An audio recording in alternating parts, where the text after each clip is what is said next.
The way these normally run is that we give a little introduction, and then there'll be some other faculty that you'll meet, and then turn it over to the residents who will really answer most of your probably deep, dark, secret questions that you really want to know the answer to. This is my 9th year at the University of Oklahoma. I was in Nashville at Vanderbilt for 15 years before I came here. This program is kind of similar to what we did at Vanderbilt in terms of our faculty and the way our program looks, and actually the way our surgeries are performed and things like that, because a lot of the people that we've brought here train there or have a connection to me through there. But we also have, people who didn't train there. And so I think it's even better because there's a lot of diversity in our faculty from different training backgrounds. For example, in cancer, there's 6 of us, but 2 of us may have trained at Memorial Sloan Kettering. Others may have trained at MD Anderson, and some at other places like City of Hope, University of Pittsburgh, University of Chicago. So different ways of doing things, even within one area like oncology, that you might think everybody would do it the same way. We have a really start kind of with the people. I think the people are the most important component of our program, and I think you'll learn from the residents. I hope that we have great faculty, very approachable. All of them have, at their core, a desire for you all to do better and learn. And so that translates into a lot of work, but fun with it. So our attendings are usually enjoying what they do, and you will enjoy working with them, whether it's in the clinics or in the operating room. And you have lots of different opportunities for that. So we have a very busy university practice, but we also have a very busy VA. We also have a children's hospital. There's a community-based hospital. So there's different practice environments, and depending on the situation, you guys will be exposed to different levels of autonomy. It also varies with the time of the year. So when you're very brand new, you're going to have more help, and when you're older, you won't need as much help. And so we understand that, and take the reins off when the time is right. In our own practice, though, there are patients, and they expect to get a good outcome. So it's our responsibility to deliver that to them. And that's where experience comes into play, and knowing when the time is right to turn some parts over and some parts, not. So depends on the case, depends on the situation. But I think you'll see that we train really good surgical residents. They don't need fellowships to continue, but we will certainly encourage fellowships if they want to do an area of focused practice, or even perhaps pursue a large group practice or an academic setting where there's a need for some specialty area that they really feel they're going to do better and more competitive if they fulfill that.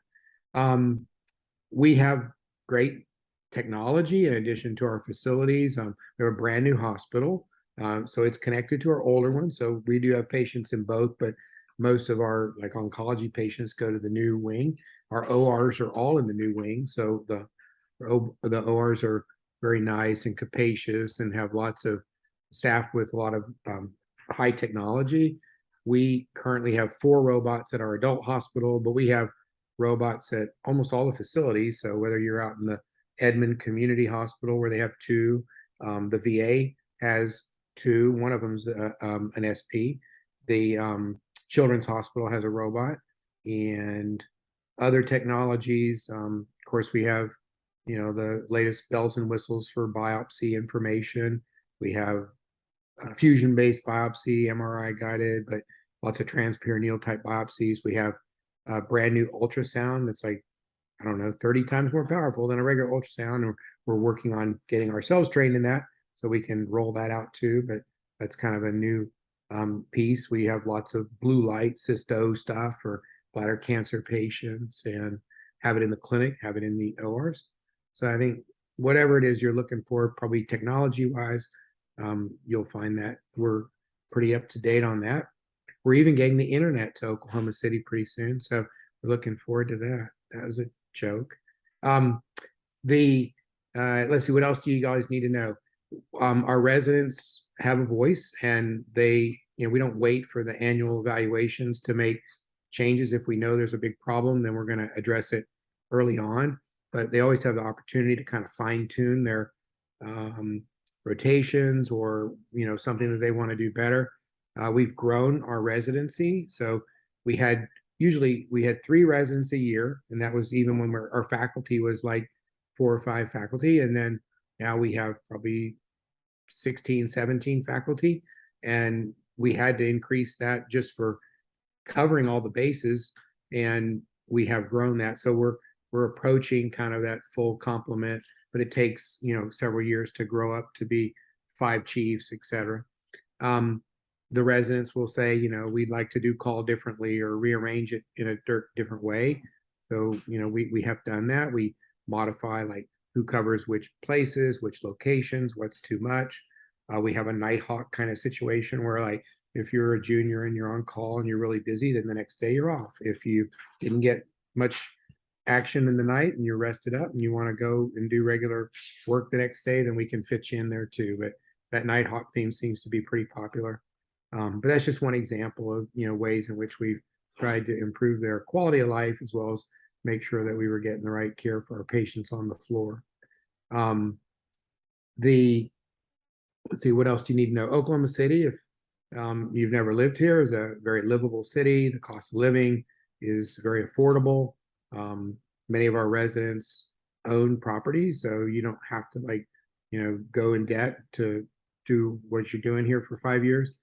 In fact, many of them, accumulate some equity and actually make money when they sell their homes or their condos or whatever when they leave. But getting around is very easy. Everything's about probably a mile a minute traffic wise. It's a safe area. There's not a lot of concern about that, other than any concerns you'd have about just in general. But I think the cost of living is good, the quality of life is good, and I think you'll find that it's a very livable city. Let's see, what else do you need to know? Our academic center has been revamped. So a couple of years ago, we redid all of our facilities for the academics, but the pandemic hit. So now we've kind of learned to Zoom. And while a lot of the conferences, you have the option of being present, and the residents usually are, some of them may be offsite. And so we still have that option, but our facilities themselves for the residents are nice. Our conference rooms are well appointed. And again, we have, the option of virtual where you need it, but also in person too. So with that, I'll maybe open up to any questions that you guys have for me. I'm going to kind of turn it over to the others and fade on you, but I just wanted to make sure that if you did have any questions for me, I'd be happy to answer it.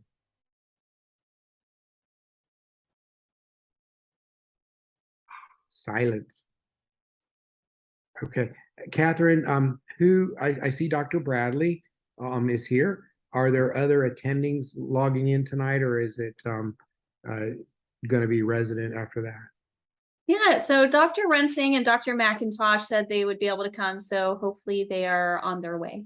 Okay, so Dr. Bradley is a general urologist. He was wonderful for us to steal out of the community practice. He did train at University of Oklahoma, and then he left and was in private practice in the Great North Plains. And then we were able to convince him that we needed that help here. Historically, academic places are flush with a super specialist or somebody that can do, very, very an expert's a man who can do, who knows more and more about less and less. And that's kind of us. We now do cancer, we now do infertility, but when it came to all the general urology, we didn't have that base covered very well. So we have a couple of general urologists, and we'll probably be looking to add some more. But Nate fills that role, does a lot of bread and butter urology, does a lot of complex stone work, kidney stones, and whether it's a perks and that. And I think you guys get your own access, don't you, Nate? Get your own access. That's kind of unique. A lot of places rely only on interventional radiology for that. So I'll turn it over to Nate, let him talk to you a little bit about what he's doing at our place, and then I think the other attendees, one of them's pediatric urologist, and one of them's an oncologist that also staffs our VA and organizes that. So I hope you guys learn a lot about the program, and look forward to seeing you guys later on if this perks your interest. Oh, Dr. Cookson, we did have one hand raised with a And question. I see a hand there. Is it Yeah. Kanisha? Yes, it's Kanisha over here. Hi there. Hello. One of my questions is more so about mentorship. I was wondering what are the options for like mentorship? Well, we farm it out. No, we have mentors here. You get assigned an attending mentor, so that's one kind of more formal way it works. But truly, mentorship is an evolving situation, and we may think, well, you need somebody, so we give you a mentor. But then, as you get assimilated into the program, you may naturally gravitate towards another attending or mentorship, even from your own residents. So I think there's a lot of different ways that you get mentoring here, but we have a formal process and then we have a kind of a more semi-formal or natural selection process too. And I think all of those work to your advantage. So you will be able to get advice from pretty much anybody you want. You might do a research project with somebody and get involved, a little closer.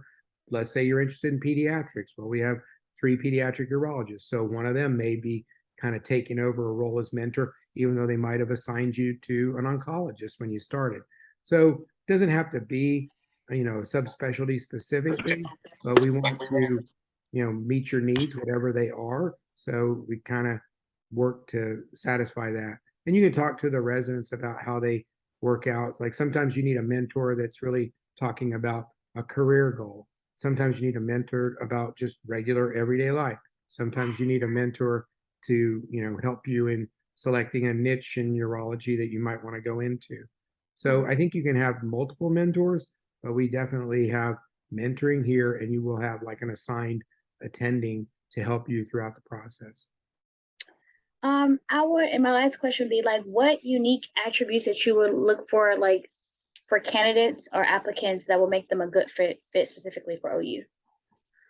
Um, we don't have a one size fits all. I've been at places where you had to have a certain board score, or you had to be certain level of in your class rank, or this or that. There are some things that are really helpful, like having hobbies outside of urology. I think having there's always those kind of things, but we're just really looking for the best well-rounded candidates we can get. It's important that you have some aptitude, that you've shown some initiative. We'll take anything we can get off of that. Now they're kind of blurring some of the scoring, and step 1 scores are disappearing. So that was a differentiator for some early on. Although we never had a hard line in the sand, we've taken people, with probably, scores that may not be acceptable at some places, yet they had lots of other ways they performed well. So there's not a single ingredient in my mind. It's really about your, story and your accomplishments. We look at your letters, we look at your personal statement, and then we also hope to gain in this virtual environment some information about just your personality and your work ethic as we go through it. But there's not, to my knowledge, a single formula. All of us sit at like a committee and talk about, who did we have that was within our own institution, who came over from a visiting rotation, who was on the days of our interviews, and then we put it all out on the table, and it's a democracy, really. We talk about it. All of us have a say. Our residents have a say in it too. So, then we come up with a list, and the list gets generated, and we massage it a little bit, kind of figure out what we want to do, and then we make a ranking, just like you guys will. But there's not a one size fits all. It's really about the composite of all the things that each of you have brought to the table. Your desire to match with us matters too, and so all that gets put into a kind of a little black box, and we make a list every year. Are there any other questions for me? Hey, Dr. Cookson. Hi. Yeah, I was wondering what changes do you see coming to the department or to the residency program over the next 5 to 10 years? Yeah, we always get that question, and making predictions is difficult, especially about the future. But when I first came here, it was obvious what we needed, and we needed to build our program and add faculty, and we added a lot of faculty, probably like 10 in the first couple of years just to kind of get it up to snuff. And we've been able to do that. So we don't need like rapid growth in that anymore. We need maintenance, and we need to preserve the sanity of people like Dr. Bradley and Dr. Mcintosh, and we need to continually help to support them. There are always areas that we are looking to grow in. One of the areas would probably be female urology, looking for more diversity on our faculty. We have gotten a lot of, we had 1 year where we matched 4 females, but our complexion of our residency program has changed a lot. We're always looking for diversity on that front too. But, these are transitional times post-pandemic where the hospital staffing isn't where it needs to be. It's building back up. We haven't seen this giant boomerang of faculty, of staffing come back. So we can grow, but we can't double in size like in the next 2 years. So we need to selectively look for those faculty that would add value to our program. I do think general urology is kind of an area that we'll continue to grow into, especially as we move into more community areas. So I think those are some things that we're looking into. We probably will not expand the residency. That'll just flush out. We may add different rotations. So always a chance that we could go off campus, besides what we already do in Edmond. But, there's opportunities. I know one thing that we are in the process of doing is adding at least a short course of immersion.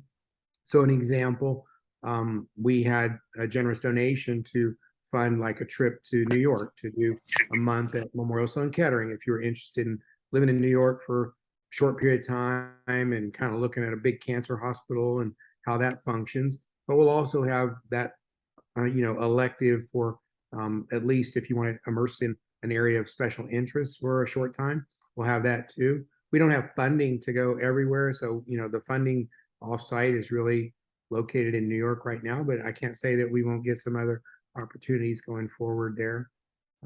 So always looking to incrementally grow our staff, fill in any blanks that, might come up.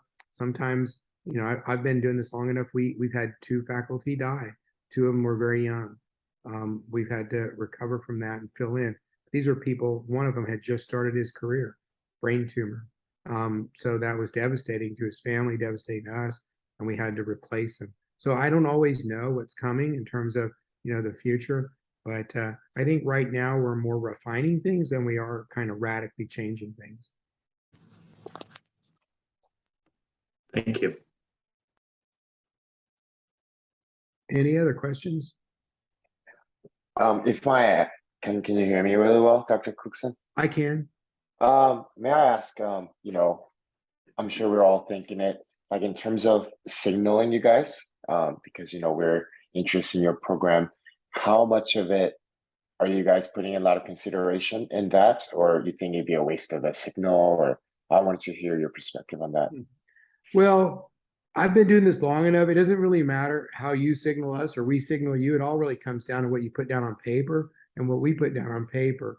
So, you really shouldn't tell people other than, that little, what is it? The little priority area that you have. Is it 5 of them that you have where you can put down a little preference? But, that's really a little bit more gamesmanship. I think really it's just about you putting down the rank list that you want in the order that you want. It's okay to tell people, I'm going to rank you highly, or I really am interested in your program. But yeah, we don't expect you to tell me we're ranking you number 1 or, that kind of thing, because that's really not supposed to happen. So we want you to be as interested in us as possible. If you do want to, put that preference out there, that's fine. But it's a natural selection, and the advantage is really on the candidate. You get to rank it anyway. And I told you ours is kind of a democratic voting process where we put our rank down, but it's based on input from the people you interviewed with, as well as all the information that you provide us with. So yeah, we're probably not the program where, you should say, I'm ranking you number 1. And because I've been, over 20 plus years of doing this, I've been surprised at some of the things that didn't happen that were stated to happen. And so it's really to your best interest to just put your best foot forward at the programs that you like. You can let them know you're interested, but certainly no expectation on our part that you're going to rank us or tell us exactly where we're positioned. Oh, I definitely wasn't. Just to be clear, I think the signaling was more so on, we submit that like within next 4 days, kind of like Yeah. showing interest, and then I think it's more so for interview invitations, not really necessarily being transparent in terms of I'm ranking you such high, because like I Yeah. think that's not acceptable, like you're saying. I think this is a pretty new thing, so I wanted to hear your experience Yeah, on it's that. But really new, and the little bit of data I've seen on it is all over the map. Like it was originated, I think, in ENT, and thought that it was going to really be helpful during kind of the pandemic that it came on. But I think based on the limited information that I've seen in urology, it isn't like the people that signaled program A all matched at program A and that kind of thing. So it does show interest, and that's nice. Sometimes you can't visit or be, you do a selective and away rotation. So it gives you that extra interest, if you will, out of the chute. But we're just still learning how to use it ourselves. thank you. So You're does it welcome. make or break an application whether or not we preference the program? Say that. Does it make or break our application whether we preference OU? No, because Okay. obviously everybody can't do that, right? And yeah, so we're not at that point of making that kind of decision. You have a limited number, right? Let's say you're interested in, I always thought, if you were going around and doing an actual interview, you might go somewhere between 10 and 15 programs. There are people that do extremes and more and less, but if you're going to do that, five's not enough, right? Like you wouldn't really get exposure to the different programs or the different geographic areas. So I can't think that it would be so onerous on you all to make those 5 picks the most important things in your life. Use them to your advantage. And I don't know what they're telling you guys out in the, from your end, how those would work to your best advantage. But it's just an extra kind of information for the program to know that but a lot of people say with their own words, I'm really interested in your program. And that's probably just as believable as a token.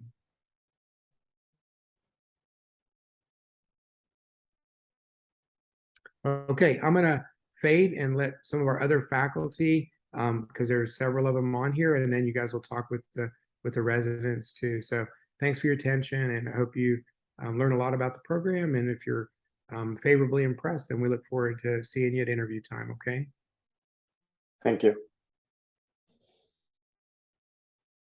All right. Well, thanks. I'm Nate Bradley. Like Dr. Cookson said, I'm one of the other adult faculty, and I am general urologist. I kind of focus on the benign side primarily.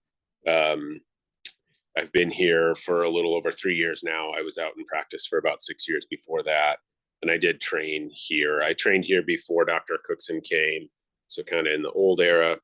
I think OU offers a lot of advantages when it comes to residency training. And I think we've traditionally always been a very busy medical center, so you'll get lots of experience. I think that, I really feel like progressing throughout training requires autonomy in the right situations. And I think this program has always done a really good job of that, providing you guys opportunity to grow. And so when you leave here, you're actually a functioning urologist, and you're able to perform surgery and do your job at a high level without supervision. I think that things have changed certainly since I trained here, primarily volume and faculty numbers, but we've retained a lot of the things that we did when I was here too. And we have, a VA that provides an excellent experience, and we have kind of an indigent clinic. We call it our resident clinic, where the residents are really tasked with running that clinic and having those patients that they have ownership over. We have a lot of other opportunities for you guys to really have autonomy and learn. Like you said, I focus on the general side. I do more benign work. I do a lot of stones, and then some general men's health and BPH type stuff. I think that we are a pretty cancer heavy program, but you get a lot of exposure to the rest of urology as well. whether that be reconstruction or implants or, like I said, stones and BPH. So I don't think you miss out on much. We've got a new infertility guy that's been here for a year, and it's been great for the residents. We have an excellent reconstructed program, so it's not much that you're missing out on. I think Oklahoma City is a nice city. I trained here and then moved away and came back. My family and I really enjoy the city. I think it's a very easy city to live and train in. Like you said, you can afford homes or you can rent and, live closer to downtown. You've got all the options there as far as living goes. I can also take any questions if you guys have them. And Dr. Mcintosh and Dr. Rensing are here too, so they'll have their input as well. Yeah, I can just say hello too and introduce myself and then open the floor to questions if you guys want. My name's Andrew Mcintosh. I've been here for a couple of years. It's my first job out of training. I'm I'm oncology by training, but I'm also the chief at the VA, so I do a lot of some other stuff at the VA as well. I'm kind of in charge of that program over there for the most part, and then we have sort of faculty that come over on different days. So depending on the day of the week, you'll have you'll spend time with other OU faculty at the VA as well. We have a rotation of an intern, a PGY2, and a chief at the VA. The chief kind of runs the show over there, and we get you pretty early exposure to things like cystos and trust biopsies as the 1 and the 2 in clinic. And then we have an XI robot and a single port robot over there. We also have sort of all the latest and greatest stuff like UroNav, and we just got a micro ultrasound. We've got a new BK 5000 ultrasound, and we have all the technology over there. We just spend a lot of our time at the VA trying to get the system to work for us and figure out how to get the veterans taken care of. But I can speak to any questions that you guys might have about that. Or I'm relatively new to Oklahoma City as well. I've been here about 2 years and moved in the middle of the pandemic, so a little bit of a weird move for me. But I like the city. I think it has a lot to offer, and I think depending on you, there's a lot to like about it for training. I'm married. I have 2 kids, a 5-year-old and an 8-month-old, or 9-month-old now, and that's me.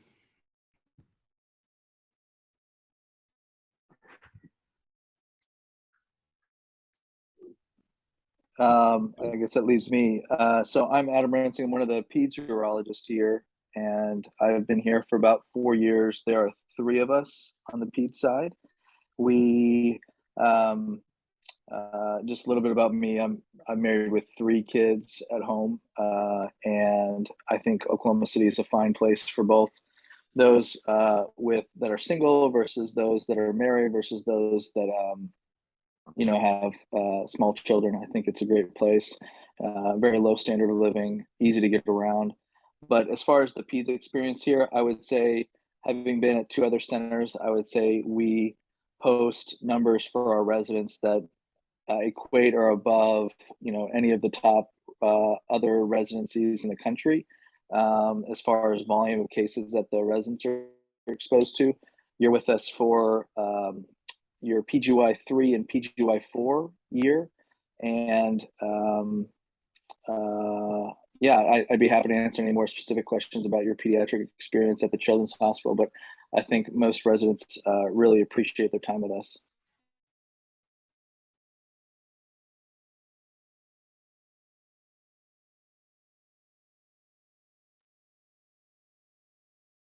Okay, we can open it up to questions. If you have any questions, you're welcome to unmute yourself or just put them in the chat. I think I saw Dr. Parker make a little cameo. There he is. No cameos. You're in it now. I'd like to ask Dr. Rensing how he keeps his gun so sculpted. Those things are awesome. Well, we do have an infertility specialist, Men's Health, and he helps me with my testosterone treatment. So that's Oh, Dr. Bluebaum. Hey. Hey, Dr. Rensing. How you doing? I'm good. I met your future partner and spouse and daughter at AUA South Central. Yeah. Surfing? Yeah. Yeah, they were very nice. Yeah. But for the applicants, do you guys have any questions from just living in Oklahoma versus, you know, I think you've got a representative here from all the major rotations. So, what can we answer for you guys?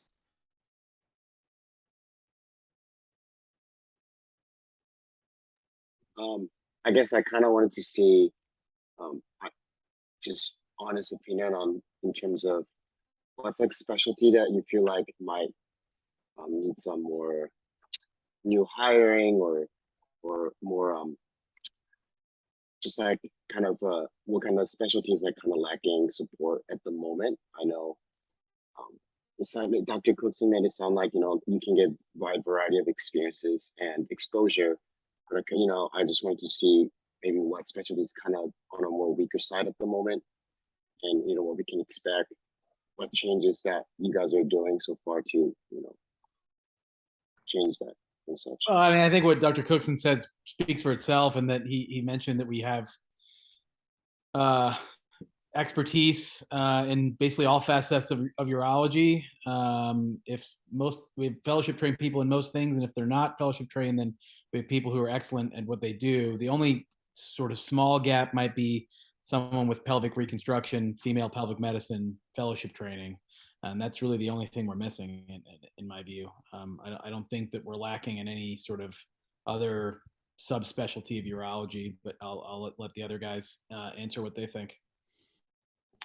I would agree. I think, you know, Dr. Cookson said it, that the female pelvic medicine side of it, Dr. Slobodov does that, and he's done that for a long time. And, you know, I think you get adequate exposure if it's something you want to do. I came from this program, and I did, when I was in practice, I did, you know, bread and butter female pelvic medicine. I had slings and female incontinence work, and was certainly well equipped to do any of that. I think significant, you know, pelvic organ prolapse surgeries, if maybe you're not going to come out jumping right into that. I think some of that you're probably going to look at a fellowship for anyway, if you really want to get into that. So that's probably our only gap. Otherwise, you know, certainly you get lots of fertility, you get lots of recon, you get a ton of cancer. We treat a lot of stones here. I don't think we miss much outside of that. And like I said, even that, I think you can get enough.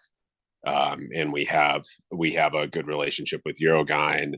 Certainly you can get exposure to these things as well.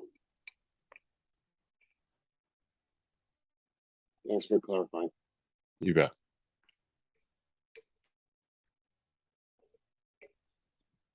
Just had a question regarding if someone can kind of describe the patient population that is primarily seen at OU, as well as if y'all get a lot of referrals from nearby cities or states, or how they, I guess, just in general, the patient population of the hospital system. Yeah, I think.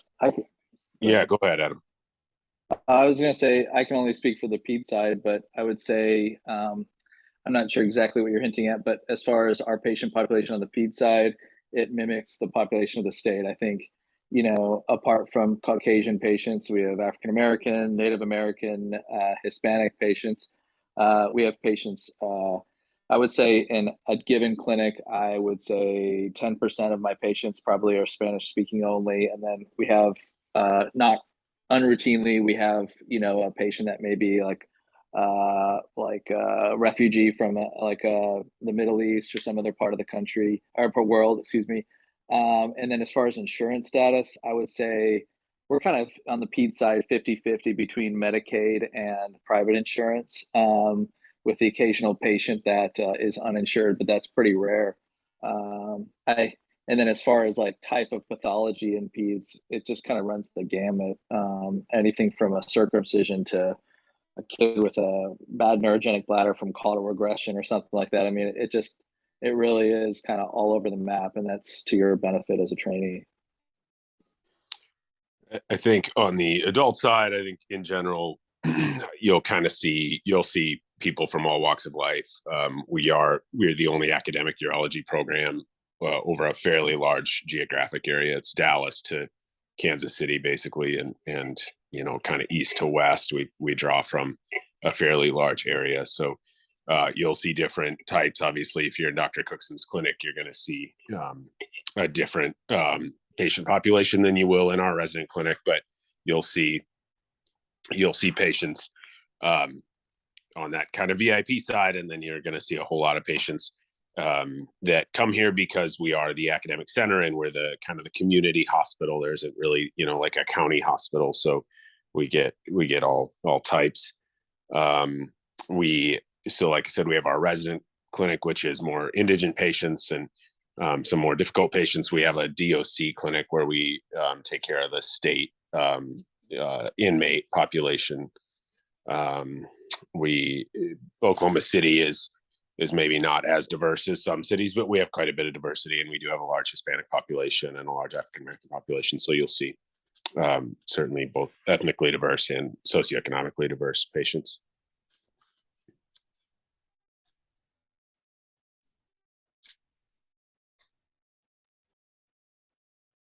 Any other questions?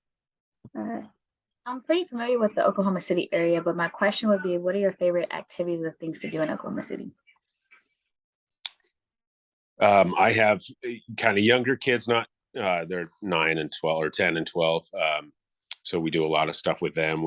I enjoy the NBA team here. The Thunder games they're not great now, but they've been good in the past. So the NBA games are fun. Sooner college football is a big deal here. Oklahoma City has a fair amount of outdoor activities. We don't have mountains and anything too crazy, but we do have some nice state parks and national recreation area around us. So there are good outdoor opportunities. The city has grown a lot over the past 10 years. Even since I was here as a resident, there's been huge changes in the downtown area, and so there's a lot of opportunities for younger people, nightlife, and there's nice breweries and lots of stuff to do around the city.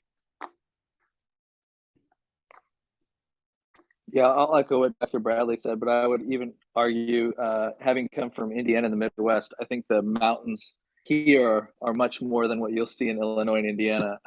Down south, there's a few mountain ranges that are not by nowhere near like Appalachians or the Rocky Mountains, but there are some small mountains. And then Oklahoma City, I think, again, only been here for 4 years, but I get the impression that every year it's improving, and we're definitely on the upside as far as the development of Oklahoma City as a real metropolitan area. I'm under attack from my family, guys. I got to run, so have a good night.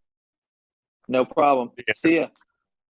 But as far as things that you want to do, there's vibrant parks outside. There's a trolley system downtown. There's always new restaurants and bars. There's a huge memorial marathon that a lot of people run every year, either the marathon or half marathon or the relay. There's a boathouse district where it's along the river that people are row, not me, but some other people, and there's like a water sports area there.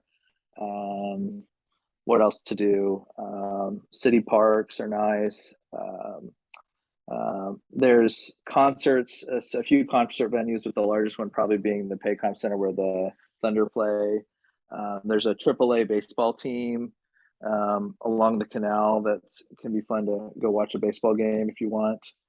And everything, I think the great thing about Oklahoma City is even on a resident salary, like everything's pretty accessible. Like, yeah, if you want to go to the very best restaurant in town, it's going to be pricey, but like even that, if it's like a really special occasion, would be something potentially attainable. Whereas if you live in another city that I won't name names, but like I know residents, people my year that did residencies on one of the coasts, and I mean they had to have roommates just to live in those areas, and they had to be very careful on where they went to eat and things. That's not the case, I don't think, so much in Oklahoma City.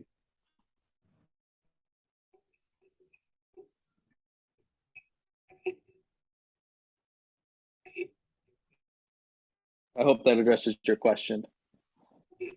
Yes, it did. Thank you.